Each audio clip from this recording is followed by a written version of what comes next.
अस्सलाम वालेकुम and welcome to नया दौर न्यूज़ बुलेटिन। मैं हूं सिर्फ तकाल लेकर आया हूं आपके लिए अब तक की ताज़ा तरीन खबरें। सबसे पहली खबर यह है कि practice and procedure act case अगर पार्लियामेंट ने चीफ जस्टिस की बादशाहत खत्म की है तो इसमें गलत क्या है।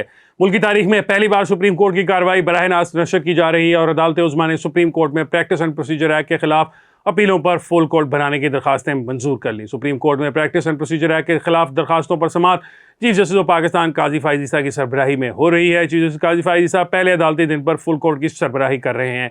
सुप्रीम कोर्ट के 15 जजेस पर मुश्तमिल full court supreme court practice and procedure act की समाअत कर रहा है। वफाकी हुकूमत की दरखास्तें मुस्तरद करने की इस्तदा वफाकी हुकूमत ने supreme court practice and procedure act के खिलाफ अपना तहरीरी जवाब अटॉर्नी जनरल के जरिए अदालत में जमा कराया है, जिसमें वफाकी हुकूमत ने supreme court practice and procedure act के खिलाफ दरखास्तें मुस्तरद करने की इस्तदा की है। याद रहे, सुप्रीम कोर्ट के 8 रुकनी बेंच ने प्रैक्टिस एंड प्रोसीजर एक्ट पर 13 अप्रैल को अमल दरामद रोका था। Supreme court practice and procedure act मफाद आमा के मुकदमात में चीफ जस्टिस के इख्तियारात को तकसीम करने से मुतल्लिक है। प्रैक्टिस एंड प्रोसीजर एक्ट के मुताबिक अज़ खुद नोटिस लेने का फैसला चीफ जस्टिस और 2 सीनियर जजों पर मुश्तमिल कमेटी कर सकेगी। आज की समाअत के दौरान चीफ जस्टिस काजी फाइज ईसा ने पूछा कि 9 दरखास्तें हैं और वकला कौन कौन हैं। ख्वाजा तारिक रहीम साहब, आप दलाइल का आगाज़ करें। चीफ जस्टिस पाकिस्तान ने कहा दलाइल दोबारा से शुरू होंगे क्योंकि नया बेंच तश्कील दिया गया है।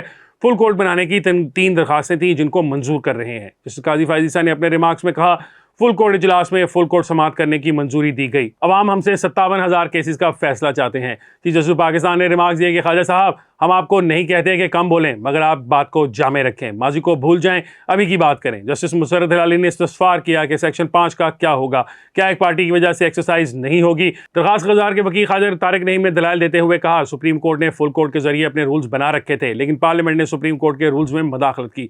जस्टिस अख्तर मिनुल्लाह ने इस्तफसार किया कि ख्वाजा साहब, जो कुछ माजी में होता रहा है आप इसको सपोर्ट करते हैं, जबकि चीफ जस्टिस ने पूछा आप बताएं कि पूरा कानून ही गलत था या चंद शिकें। ख्वाजा तारिक रहीम का कहना था कि फेडरल लेजिस्लेटिव लिस्ट के शेड्यूल 4 के मुताबिक सुप्रीम कोर्ट अपने प्रैक्टिस एंड प्रोसीजर के ज़वाबित खुद बनाती है, जिस पर जस्टिस जमाल मंदोखेल ने पूछा सुप्रीम कोर्ट के इख्तियार आइन में दिया गया या कानून में। वकील ख्वाजा तारिक रहीम का कहना था मैं सवालात नोट कर रहा हूँ, जवाब बाद में दूंगा। जस्टिस काजी फाइज ईसा का कहना था ख्वाजा साहब आइनी शिकों को सिर्फ पढ़ें, तशरीह न करें, जबकि जस्टिस अख्तर मिनुल्लाह ने पूछा ख्वाजा साहब आप क्या कह रहे हैं, ये कानून बनाना पार्लियामेंट का दायरा कार नहीं था या इख्तियार नहीं था। आपके लिए मामला आसान बनाना चाह रहा हूँ, लेकिन लगता है आप ऐसा नहीं चाहते। चीफ जस्टिस का ख्वाजा तारिक रहीम से मुकालमा। चीफ जस्टिस ने ख्वाजा तारिक रहीम से मुकालमा करते हुए कहा ख्वाजा साहब आप जो बातें कर रहे हैं इस पर अलग दरखास्त ले आए, अभी अपनी मौजूदा दरखास्त पर फोकस करें। ख्वाजा साहब मैं आपके लिए मामला आसान बनाना चाह रहा हूं, लेकिन लगता है कि आप ऐसा नहीं चाह रहे। जस्टिस अख्तर मिनुल्लाह ने रिमार्क्स दिए कि इख्तियारात और ताकत का जिक्र कानून में नहीं, जबकि चीफ जस्टिस काजी फाइज ईसा ने कहा सुप्रीम कोर्ट का अपना इख्तियार है कि वो अपने इख्तियारात को इस्तेमाल करे। क्या आपके मुताबिक सुप्रीम कोर्ट रूल्स 1980 आइन से मुतसादिम है? मुस्तकबिल की बात ना करें, दलाइल को हाल तक महदूद रखें, मुस्तकबिल की कानून साजी के लिए दरखास्त दायर करें। अदालत को अपने इख्तियारात इस्तेमाल करने से रोकने की कोशिश की गई, ये कहना है जस्टिस मुनीब अख्तर का। जस्टिस मुनीब अख्तर का कहना था आर्टिकल 184(3) जुडिशल पावर है, अदालत को अपने इख्तियारात इस्तेमाल करने से रोकने की कोशिश की गई। जस्टिस मंसूर अली शाह ने पूछा ख्वाजा साहब आपकी बहस क्या है? मुझे आपकी बात समझ आई है कि अगर अब ये सब फुल कोर्ट करे तो दुरुस्त है, अगर पार्लियामेंट ये काम करे तो गलत है। मैं ये समझा हूँ कि आपकी बात से जस्टिस मुसर्रत हिलाली ने इस्तफसार किया कि कानून साजी के जरिए चीफ जस्टिस के इख्तियारात को गैर मौसर किया जा सकता है, जबकि जस्टिस जमाल मंदोखेल ने पूछा क्या कानून साजी से चीफ जस्टिस की पावर्स को ख़त्म किया गया या फिर सुप्रीम कोर्ट की। वकील ख्वाजा तारिक रहीम का कहना था आइनी मुकदमात में कम से कम 5 जजेस के बेंच की शिक भी कानून साजी में शामिल की गई है, जिस पर जस्टिस काजी फाइज ईसा ने कहा जिस शिक पर आपको एतराज़ है, कहीं कहीं मुझे मामले पर एतराज़ है। जस्टिस अख्तर मिनुल्लाह ने ख्वाजा तारिक रहीम से पूछा कि चीफ जस्टिस के पास बेंच बनाने का लामहदूद इख्तियार हो तो आप मुतमिन हैं, जबकि जस्टिस मोहम्मद अली मज़हर ने इस्तफसार किया ये तो आप बताएंगे कि किस आइन के आर्टिकल से एक्ट मुतसादिम है। याद रहे कि गुज़िश्ता रोज़ ही जस्टिस काजी फाइज ईसा ने चीफ जस्टिस पाकिस्तान के ओहदे का हलफ लिया था और हलफ लेने के बाद पहला मुकदमा supreme court practice and procedure act समाअत के लिए मुकर्रर किया था।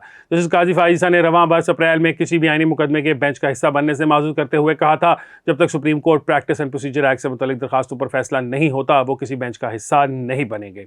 अगली खबर यह है कि तेल और गैस की तलाश के सरकारी इदारों को नकद रकम के बहरान का सामना। तेल और गैस की तलाश के सरकारी इदारों को नकद रकम के बहरान का सामना है, जिस वजह से OGDCL, PPL और GHPL के लिए सरगर्मियां जारी रखना मुश्किल हो गया है, जिसके बायस पैदावारी कार्रवाइयाँ मुअत्तल करने और गैस की सप्लाई बंद होने का खतरा बढ़ गया है। OGDCL, PPL और GHPL समेत मुल्क के public sector exploration and protection इदारे नकदी के बहाव के गैर मामूली बहरान में फंस गए हैं, जिसकी वजह से इन सब ने न सिर्फ अर्जियाती सरगर्मियों में खातिर खा कमी की है, बल्कि उन्होंने तेल और गैस की तलाश की सरगर्मियाँ 50% तक महदूद कर दी हैं। इनका कहना है कि गैस कंपनियां सुई सदर्न और सुई नॉर्दर्न अब तक 1.36 ट्रिलियन रुपए की खती रकम ना अदा कर सके हैं, और अगर अदायगियां हंगामी बुनियादों पर ना की गई तो पब्लिक सेक्टर की कंपनियां पैदावारी कार्रवाइयों को मुअत्तल करने और गैस की सप्लाई बंद होने का खतरा है, जिसकी वजह से गैर मुल्की ज़र मुबादला की कमी और बैनुल-अक़वामी LNG सप्लायर्स के नरम रद्द-ए-अमल की वजह से इंतहाई महंगी LNG दरामद करके पूरा नहीं कर सकेगा। सरकारी इदारे लेस्को के अरबों रुपए के नादहिंदा हैं। सिर्फ 2 इदारों के ज़िम्मे 11 अरब से ज़ायद वाजिबुल अदा है। लाहौर इलेक्ट्रिक सप्लाई कंपनी ने नाहिंदा सरकारी इदारों की फहरिस्त जारी कर दी। तर्जुमान लेस्को के मुताबिक वासा 7 अरब 67 करोड़ 98 लाख रुपए का नादहिंदा है, जबकि टाउन म्यूनसिपल अथॉरिटी 3 अरब 63 करोड़ रुपए की नादहिंदा है। Punjab irrigation and power department ने लेस्को को 49 करोड़ रुपए देने हैं, जबकि महकमा रेलवे 53 करोड़ का नादहिंदा है। लेस्को तर्जमान का कहना था कि लाहौर रिंग रोड अथॉरिटी के 50 करोड़ वाजिबुल अदा हैं, जबकि लाहौर की ज़िले हुकूमत 49 करोड़ रुपए देने की नादहिंदा है। तर्जमान के मुताबिक महकमा सेहत लेस्को का 42 करोड़ रुपए का नादहिंदा है, जबकि महकमा पुलिस के ज़िम्मे 43 करोड़ रुपए वाजिबुल अदा हैं। लेस्को तर्जमान का कहना है कि कसूर की ज़िले हुकूमत के ज़िम्मे 34 करोड़ रुपए हैं, जबकि LDA 32 करोड़, सर्विस अस्पताल 16 करोड़ और यूनिवर्सिटी ऑफ पंजाब 16 करोड़ रुपए की मकरूज है। अगली खबर यह है कि उम्मीद है दुनिया में पाकिस्तान की अदलिया की साख और नेकनामी में इजाफा होगा। ये कहना है शहबाज शरीफ का।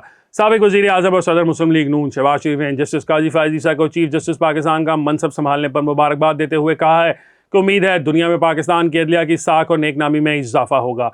अपने बयान में शहबाज शरीफ ने कहा कि अदल, आइन, कानून और ज़ाब्तों की पासदारी से ही मुमकिन है। अवाम अदल इंसाफ की फराहमी के मुंतज़िर हैं। दुआ है नए चीफ जस्टिस अपनी जिम्मेदारियों में सुरखरू हों। साबिक वज़ीर आज़म शहबाज शरीफ का कहना था कि उम्मीद है कि अदल के ईवानों में अदल की रिवायत का डंका बजेगा। याद रहे कि जस्टिस काजी फ़ायज़ ईसा ने सुप्रीम कोर्ट ऑफ पाकिस्तान के 29वें चीफ जस्टिस की हैसियत से हलफ उठा लिया है। ऐवान सदर इस्लामाबाद में मुनक्कद हलफ बर्दारी की तकरीब में सुप्रीम कोर्ट के तमाम जजों समेत निगरान वज़ीर आज़म अनवारुल हक काकड़, चारों सूबाई governors, army chief general Nasir Munir समेत वफाकी वज़रा और वकला भी शरीक हुए। चीफ जस्टिस पाकिस्तान काजी फ़ायज़ ईसा ने ओहदे का हलफ उठाने के बाद समाअत के लिए पहला बेंच भी तश्कील दिया।